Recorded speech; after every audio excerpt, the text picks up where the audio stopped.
Hey everyone, and welcome to the first series, or the first episode, should I say, in a series of podcasts called Beyond the Cart, being brought to you by the team at Foundation Commerce.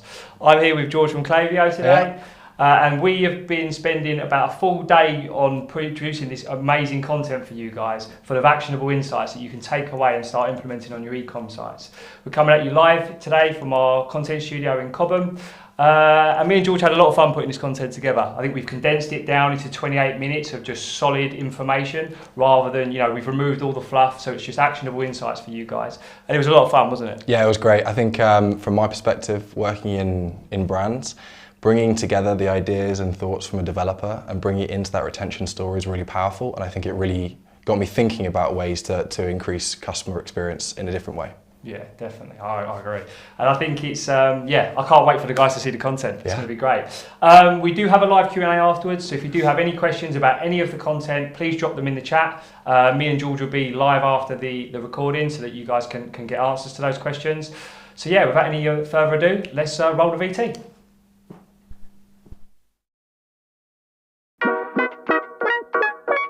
Hey everyone, welcome to Beyond the Cart. My name is Ryan Copeland and I'm going to be your host for today. I'm also the director at Foundation Commerce, and with me today I've got George Underwood from Klaviyo. Hey. How are you doing? Yeah. Beyond the Cart is a series of podcasts that we're putting together at Foundation with the sole aim of helping merchants. Helping merchants is something that we love to do at Foundation. It's what gets us out of bed in the morning. And we wanted to sort of create something that we could share with the merchants that we're not actively engaged with to try and help them solve everyday common problems that they're likely to experience. So George, tell us a bit about yourself. Yeah, so I'm George Underwood. I work in the partner account team at Klaviyo in London. I've been in the e-com game for about 8 years now, across wellness and health, across wine and spirits, and then into athleisure and some clothing brands, all with small kind of startup feel to them. So I spent a lot of time packing boxes, working with the customer journey team, understanding the consumer problems on the ground. I then spent some time in a small e-com consultancy called Eat Big Fish. We were working with challenger brands and helping them be really punchy with their marketing. And then now moved over working with agencies at the Klaviyo partner management team. Now the key for this role is that I'm now not working with one agency, I'm working with 70 agencies. Lots of responsibility. Yeah, so every different agency has their different quirks, every different agency has their different problems and challenges, and their consumers are completely different. Yeah. Multiple platforms, multiple different types of people. So tell me a bit about Klaviyo and how it helps merchants, increase customer retention. Yeah, great. So Klaviyo entered the market in 2012 as an email marketing tool, but really we are a very powerful database tool with a learning layer and then our consumer experience layer, so our emails, SMS, reviews. What we allow consumers to do, or merchants to do, essentially collect loads of different first-party data from all the different integrations they've got, bring that into an e-commerce brain, and then send personalised messages to those consumers. Now, what that allows you to do is basically means that you can cut through the noise with your communications in a way that big brands often struggle to do. Like, if you walk into a store, you buy a product, and then suddenly you get a whole host of different types of products aimed at you, thrown at you by a seemingly random generator. Like, you're not engaged with that brand. You don't care about them, they don't care about you. Whereas with Klaviyo, if you send really personalized messages using that first-party data at the right time, the right place, you can really affect customer change and you can build lifetime loyalty. So let's dive into the problem. Let's give the guys at home some tips, tricks and strategies on how they can increase customer retention. Right, George, between us we've got a lot of experience, so let's give the listeners at home some actionable points and insight that they can literally go and start doing tomorrow. So I think the problem we're trying to solve is how to increase customer retention, right? For me, I think personalisation of emails that you're sending out via your email marketing platform is a common problem that I see with the merchants, with new merchants that we speak to and that we onboard. I had a personal experience with this recently. I love Reiss. Reiss, the fashion brand Reiss for me is, every time I go in there I end up spending money. The in-store experience is great. At the weekend I bought a new polo, went to the checkout, she said, do you want to subscribe? Yep, done, I'll subscribe. First email came through this week, it's all women's clothing.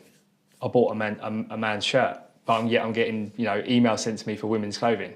That for me is a common error that I'm seeing across merchants, is that they're not segmenting their customer database and they're not personalising the email content.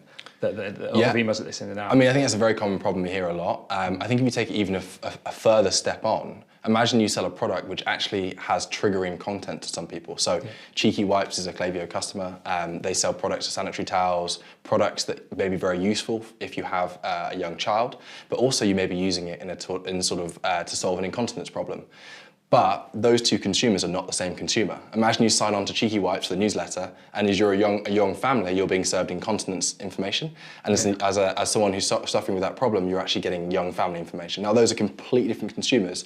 Doesn't mean they don't want your product. It just means they want a different source of marketing. So we all know about personalizing your emails, but think about your pop-up, right? When you're trying to collect that newsletter information, why not ask a few additional questions in that early stage? Yeah. You know, who are you buying for? Why are you buying this product? To actually then create segmented welcome flows. Yeah. So now you've got consumers onboarding with your brand, two different types of consumer, completely different types of consumer, onboarding with your brand in parallel welcome flows. Now that is a very powerful place to be, and you learn a lot more about the consumer as well. Definitely, and I think, you know, collecting information from the customer at the point of when they subscribe is very, very important. But we have had pushback from some merchants who said, well, you know, I don't want to make it difficult for people to subscribe to our newsletter. Yeah. If I've just got an email field, I just want to put in my email and subscribe. So one way we've done that with Klaviyo is we basically have the first step of the subscription flow as enter your email address, hit submit, it then subscribes the email and then asks them the questions afterwards. So that the questions about the customer or the information that you need to retrieve from the customer in order to personalise that is asked after the subscription event, and it's optional. So I think that's brilliant because we did a survey across 10,000 consumers at Klaviyo, which suggested, does having questions in your pop-up reduce the amount of newsletter sign-ups? 5 questions is the amount you can have in your newsletter sign-up before you reduce the amount of sign-ups. Now, that's fine, right? But as a marketer, you go back to your team and they have the same problem, right? Your senior management's like, well, that's going to reduce it. They don't care, right? But the way you've done it there is you've captured that data, then you provide those secondary questions. So you may be using the data we've collected, but you're also solving the problem for you and your team, which is actually trying to get stuff done on the website. Yeah. Right, so we've spoken about, you know, emails and personalising content, you know, to retain customers. I think another point that I would like to discuss with you today is SMS, because I see this as being a real up-and-coming kind of marketing channel that a lot of merchants overlook and are not actually implementing at the minute. I think SMS, you know, should be seen as a means of helping the customer. You know, even just to dip your toe, if merchants just want to dip their toe in the water with SMS, even sending out dispatch notifications and order confirmations via SMS is really helpful for the customer, and I don't think they're going to mind receiving that. No, not at all. Recently, I'm looking after a sausage dog for my brother, and he eats this like really fancy frozen like raw food. So it arrives frozen, right? So like if you're out of your house and you're not in for that 20-minute segment, that completely ruins your opportunity to get frozen food is ruined. It's on the floor, like Fox has eaten it, whatever, right? Because this company sent me an SMS telling me exactly what window I was going to be in. When that window changed, because naturally stuff changes, traffic changes, they sent me another update. They sent me 5 SMSs during the day. That didn't bother me in the slightest because it had a problem that I was trying to solve. And it's helpful information, right? It's helping you. And I think that's how SMS should be seen, as a tool of and a means of helping the customer, not just to bombard them with sales and product launches. Because if you're going to do that, it won't work. Yeah, with any new consumer like message of communication, you need to build trust first. And building trust through transactional information essentially is a really useful way. So you could spend the first 6 months just building a list. Start transacting with them, start sending them logistic information, and then once you've got their trust, then maybe try around a key buying period, some sort of like promotional email or a promotional email combined with promotional SMS. Very effective way of getting out to that new consumer. I mean, in my own personal experience, I mean, I recently purchased a pair of shoes from Office recently, and it was because they sent me an SMS notifying me of the sale. But prior to that, I had actually subscribed to SMS to receive delivery updates.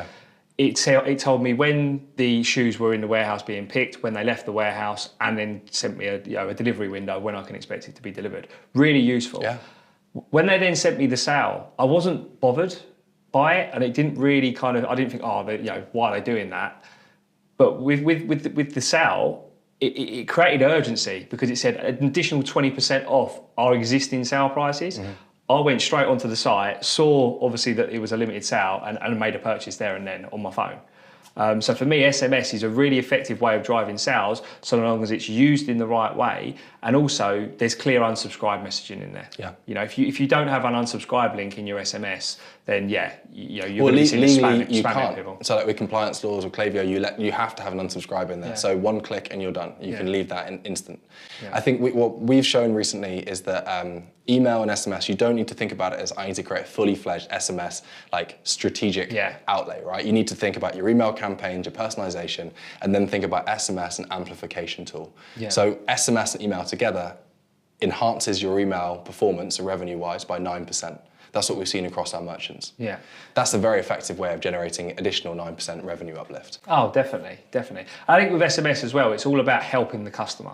You know, yes, you can send the occasional sale and product launch, but helping the customer to give them a great experience when shopping with you will help with the customer retention piece. I think about like, anyone who's got issues with SMS or receives SMS, you're not the consumer.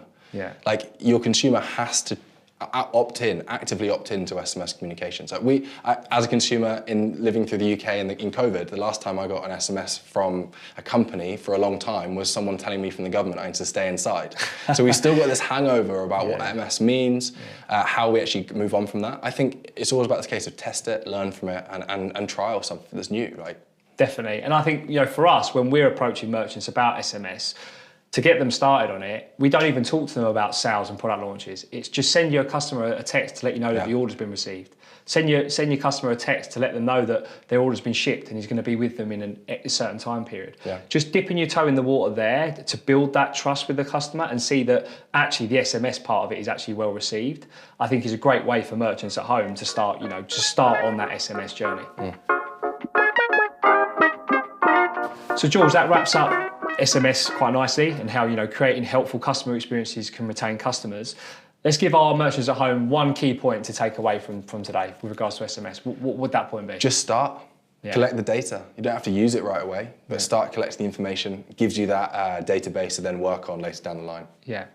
So the next point I think we want to cover off is website speed, because I think website speed is linked very closely with customer retention. Website speed is proven in multiple reports now to be linked to conversion rates. The faster your website, the higher it converts. And I think if a customer comes to the site and they're dealing with a slow website where they're seeing the loading spin or a doom, you know, you're never going to retain that customer. They're going to leave and think, oh, I'm not going back to that website. It took up too much of my time. Yeah, and that's on mobile and desktop as well, right? Well, mobile traffic's overtaken desktop now, so it's even more important, especially when you're dealing with customers on mobile devices that are maybe in areas that don't have great internet coverage. You know, the 3G and 4G connections now, you know. So making sure that your website is super fast is, for me, in terms of customer retention, is super important. And I think it's a point that's overlooked by a lot of merchants. They don't really feel like it's that beneficial. So what are your thoughts on page speed? So I've worked with merchants, I've worked in merchants, and often those conversations are completely separate, right? Your devs are working on load times and page speed, and then you've got your marketers working on retention. Now that surely can't create a joined up experience. Like from a dev's perspective, how would you bring that story into the marketing team? Well, I think ultimately merchants overlook it because they fail to realise or understand that their page speed is linked directly to the conversion rate of the site. So the faster the website, the higher it converts, the more money it makes. It's as simple as that, really. Yeah, with my developer hat on, whenever we take on a new merchant and we start speaking to them about website performance, the first thing we do is take them to a tool that was built by Google to allow merchants to gauge the performance of their website. And I think, you know, a lot of merchants use this tool, but there's a lot of misconceptions as to what's good performance and what's bad performance, and reading the data within that tool. So I think to help the merchants out at home today, let's dive into Google PageSpeed Insights and show them some bits that they can look at home to gauge the performance of their websites. So Google PageSpeed Insights is a tool that you can find, or if you just Google it, PageSpeed Insights, it comes up number one. And all you do is enter your URL in here and click the Analyze button on the right. That will give you a breakdown of performance on both mobile and desktop devices. This is the part that we need to focus on. This is what they call the field data. So this is real life users coming to the website and the performance that they experienced. We need to be passing the Core Web Vital assessment here. Why? Because if we pass Core Web Vitals, we get increased organic rankings, we get higher quality scores in our paid ads, which reduce cost of acquisition. And if you're passing core web vitals, you can guarantee that your conversion rate is going to be increased because of that. If you take a website that fails core web vitals and make it pass, there will be a bump in conversion rate because it's been proven now in multiple reports. We can also see, core web vitals from an origin perspective, origin being the website as a whole, or we can break it down to this specific URL. This tool, I would highly advise merchants to come and use it so that they can, speak to their development team about getting these all green. Because if these are all green, your conversion rate's going to be going one way and that's up. Down the bottom, and this is a common misconception, I think, out there in the industry at the minute, this is called lab data. Mm-hmm. So this is Google's interpretation of how well your site's performing based on the tests that it run. The problem is that the tests that it run are on an emulated Moto G Power mobile device. Do you even know what that is? What is it? Why did you buy one? Well, I Googled it. It is like your old school Motorola. I'm surprised it's even got internet. It is like an ancient antique of a mobile phone.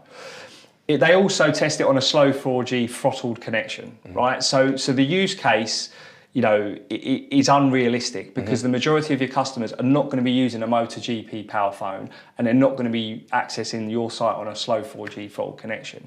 So yes, it's important to look at the numbers down here or up here even, but people obsess over getting that number above 90. They don't need to.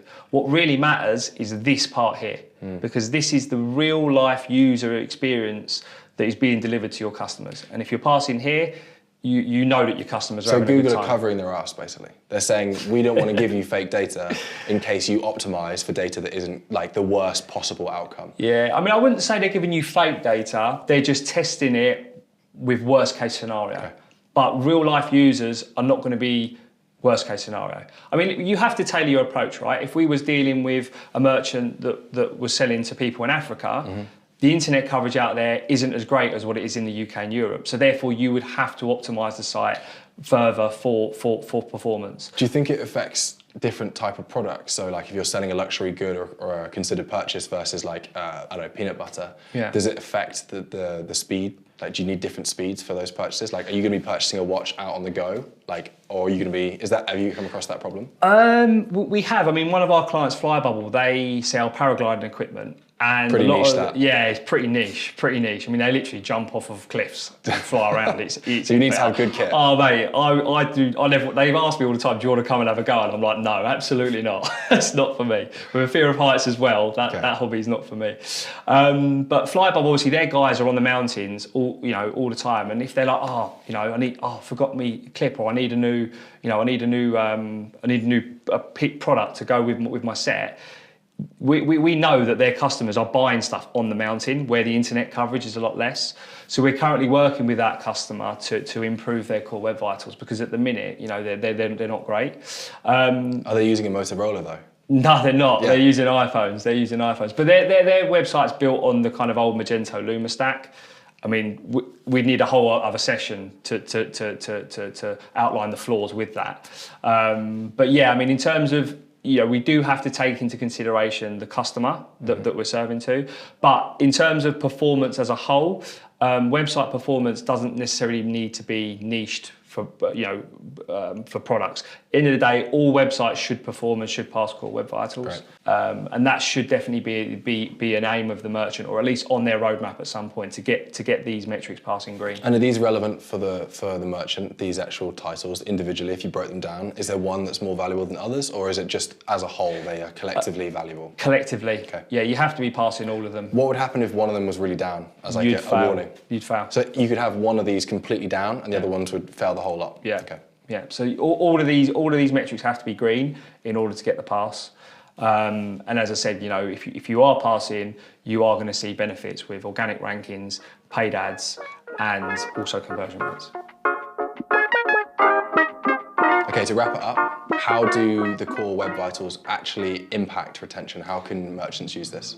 I think to put it simply, if your customers are coming to your site and having a great experience, you will retain them. They will come back and they will recommend the site to their friends.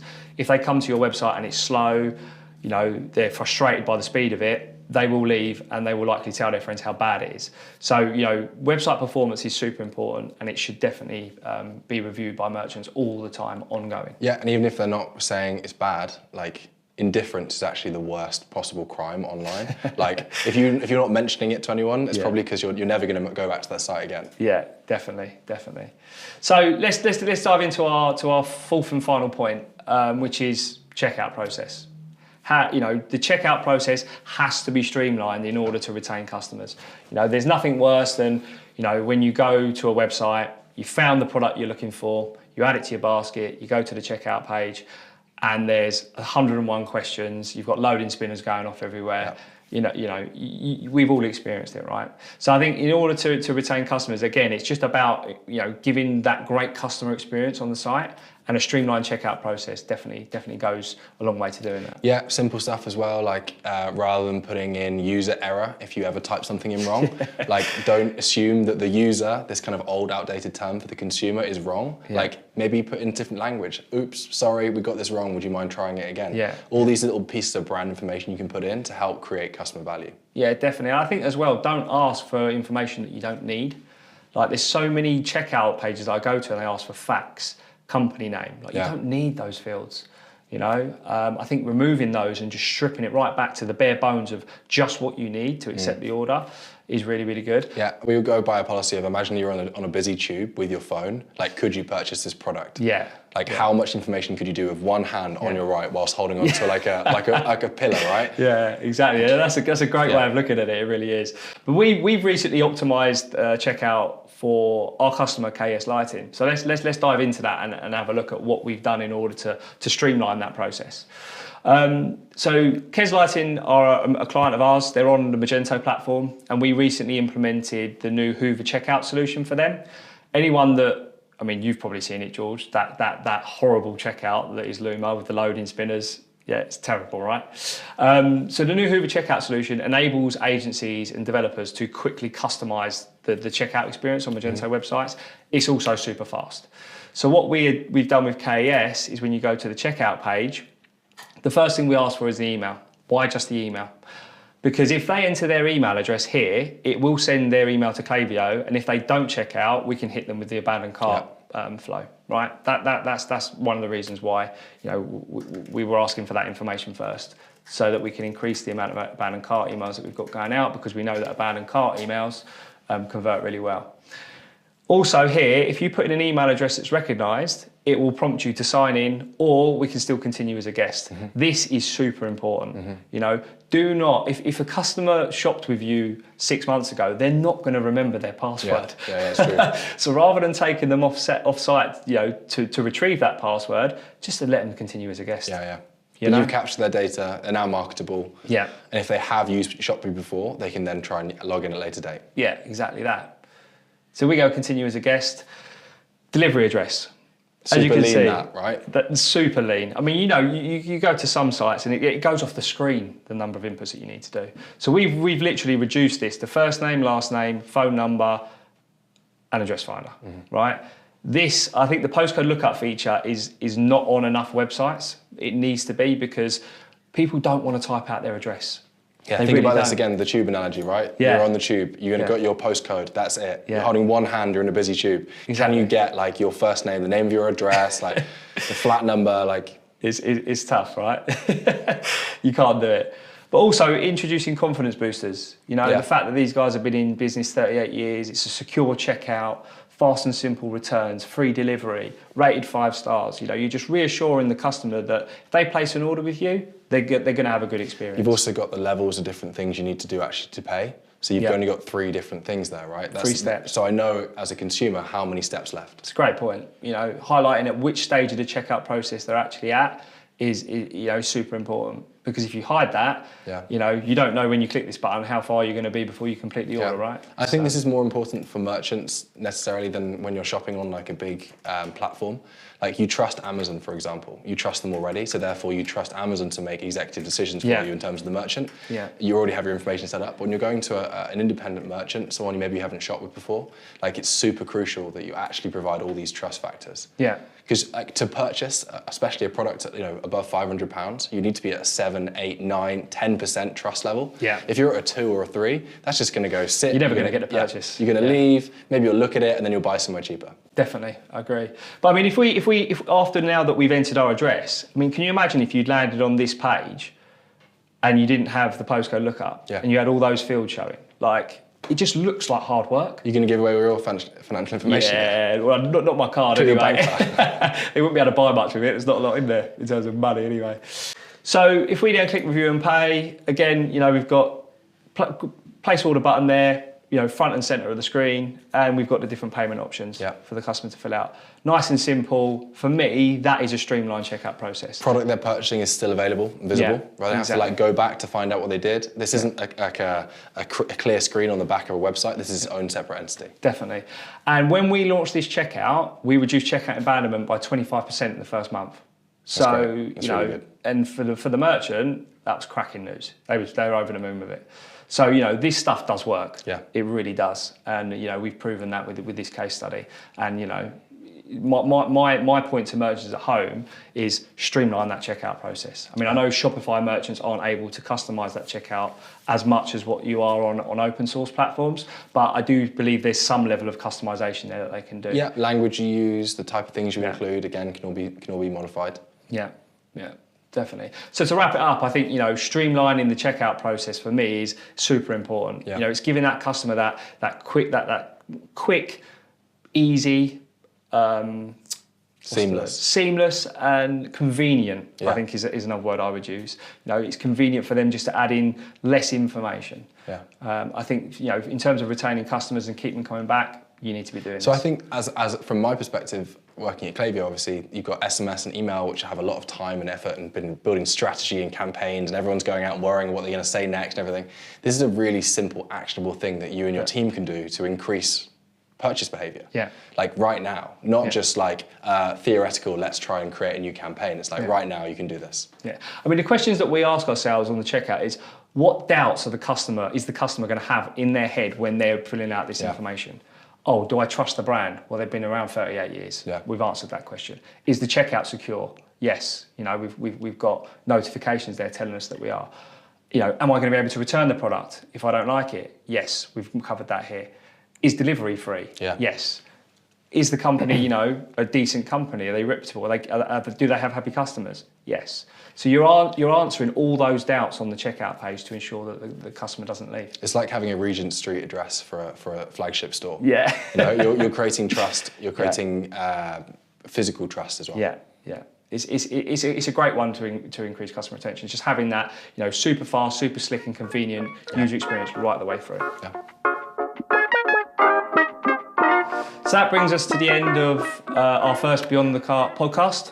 I've had really good fun doing that. How about you? Did you enjoy it? It's been great. Yeah, I think we've kind of brought two concepts together there that, dev and marketing, that aren't really normally spoken about together in the same breath, which I think is quite interesting for the guys at home. Yeah, certainly when we talk about Klaviyo retention and how we build that on merchants, we don't ever talk about bringing in page load times, key web metrics, and also SMS, email marketing in one house. Yeah. That's something new that I will definitely be going back to merchants with and talking about. Yeah, definitely. I mean, for us at Foundation, that's kind of what we do. We bring everything together, and we make sure that both of those things are pushing the merchant in the right direction. Yeah. I think it works well. I think just to recap for merchants about the points that we said. Personalising your email content.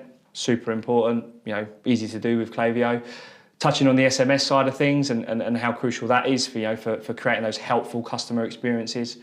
Website performance, how that's overlooked, why it's important, and how, again, that can contribute to customer retention. And the final one, streamlining your checkout process. Removing any fields that are not needed, making sure that, you're answering any of the customer's concerns. Is there any more you wanted to add from your perspective today? No, that's great. That's great. Well, thanks for tuning in, guys. Hope you enjoyed it. If you do have any, tips and tricks, or there's anything that you want to start seeing in the Beyond the Cart podcast, then please reach out to me on LinkedIn. You'll see me on there posting quite a bit. See you soon.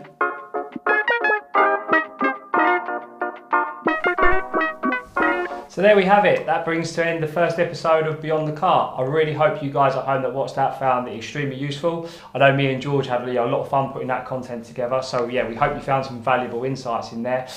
Now we're going to switch to our live Q&A, and Danny, I know we've had a lot of questions coming over the socials, so fire away. Yeah, we've had a few questions across the board, so we'll try and get through as many as we can. The first question is, where do I start with Klaviyo? What would you implement as a starting point?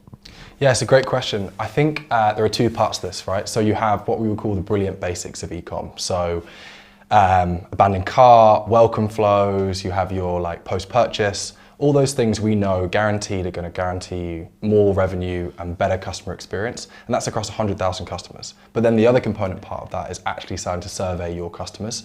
So you may have some hunches in your internal team about what's good because of the experience that you have, but start reaching out to them. The ones that have purchased from you but haven't purchased again, start surveying them. The ones that have got to check out but never purchased, reach out to them, find out what's blocking them. And if you can combine those two parts, you can start building a really, really effective customer journey. Yeah, I think for us as an agency, when we're starting a merchant out on Klaviyo, abandoned cart and welcome series are your kind of bread and butter. They're the fundamentals that you have in place. If you implement those two flows, I can guarantee you will see an increase in revenue. Yeah. So as a starting point, those two flows for me are the go-to. I think I saw recently that 1 in 7 checkouts are abandoned, and these are customers who have actually got to the point they want to purchase your product. Now, just because they've abandoned it doesn't mean they actually don't want your product. They might have been purchasing a product for their mum, and then a partner walks in and has to interrupt that sale. They're on the train, and suddenly their stop comes and they have to break away. So bring them back. Yeah, bring them back in. Let them know that you've heard them, that you've actually caught all of their activity, and then send them a really timely message. Yeah. Great, thanks. So the second question is there a way to monitor website performance in real time? Yeah, it's a good question, because one of the problems with the PageSpeed Insights tool that I demoed in the session is that it only gives you performance metrics data over a 30-day period. So if you make improvements to your website's performance, you then have to wait the 30 days in order to see those improvements. In order to solve that challenge, at Foundation Commerce, we use a tool called RUM Vision, R-U-M. That RUM stands for Real User Monitoring, so we can monitor in real time the website, the performance of our clients' websites to ensure that they are, the improvements that we've made have actually made a difference. Amazing, thank you. Third question is, I've got a list of old customers' email addresses that I want to subscribe to my newsletter. How would you suggest doing this? It's another good question. It's one we get a lot on it. Yeah. You can answer that one. No, I think when we hear about customers who are very, they don't want to lose their massive data bank of customers. We get that. They're your customers. They might have been older customers. You move them across from different platform. It's better off to have a smaller list of really active, engaged customers than it is to have a massive list of dead emails. So start implementing sunset flows to start seeing which of those emails are bouncing. You can even go through different platforms to try and work out which of those emails are dead, which ones are unsubscribed, and really clean that list up. Also, if you clean the list up, you're going to pay less for your technology because you pay per active subscriber. Yeah. So sending to active subscribers will help your deliverability as well. Yeah. It will get more emails in inboxes and more eyeballs on your messaging. Definitely. I think with the sunset flows, we can quite easily convert. Let's say you've got 100,000 customer email addresses. We can normally see about a 10 to 20% return on that. So you're looking at, quite a substantial increase to your newsletter subscribers. And with the sunset flow as well, if the customer email bounces, their profile gets suppressed automatically in Klaviyo. So you don't have to pay for that profile. That's kind of suppressed, it's gone, and you don't use it moving forward. So it's a great way of cleaning up that data, finding out what works, and then kicking the subscribers into a welcome series flow. Maybe not kicking them, maybe just moving them nicely into a welcome series flow, and keeping them engaged with the brand. Yeah, and I think even on the SMS side, it's even more relevant. So an old SMS list, if you've started collecting from another data bank, that's even more. It's more important to get that really up and current. I might have subscribed to an SMS deliveries or SMS marketing for a company. I no longer use them anymore. You really have to be careful about that sort of thing. Yeah. So sunset flows for the win. Okay, cool. So what's the first step for SMS marketing? How do I just start? George, I think that's one for you. Yeah, so there are two parts to this, obviously. So that when you're capturing data at the start, so your newsletter, you can literally add a check-in box following the newsletter data to capture the email and then capture that SMS consent. And then at the end of the checkout as well, so actually capture that email data at the back end of that. Yeah, I think the thing I would say on that is that Klaviyo doesn't charge you anything extra for collecting SMS consent. and you can quite easily collect consent on your checkout just by flipping a configuration setting to yes in the integration. So, you know, start collecting consent. Even if you're not ready to start sending SMS yet, at least start collecting that consent so that when the time does come where you want to start sending, you already have that consent in the database. Yeah. That would be my advice. Yeah, and if anyone in the internal team has any doubts or is nervous to try a new channel, I think it's clearly lining up how this new tool will actually align with their business ambitions. So if you have to increase your revenue per year by 6, 8, 10%, whatever it is, really present the numbers when you're actually talking about new channels, because people will feel like it's a new, they're risk. But ultimately, we want to de-risk those conversations when you're talking to finance, when you're talking outside of the marketing team as well. Yeah, definitely. Great, thank you. I think we've got time for one last question. So the final question is, in your example, you showed the Hoover checkout solution. What checkout customizations would you recommend for a merchant still using the Luma theme? Okay, I think I'll take this one.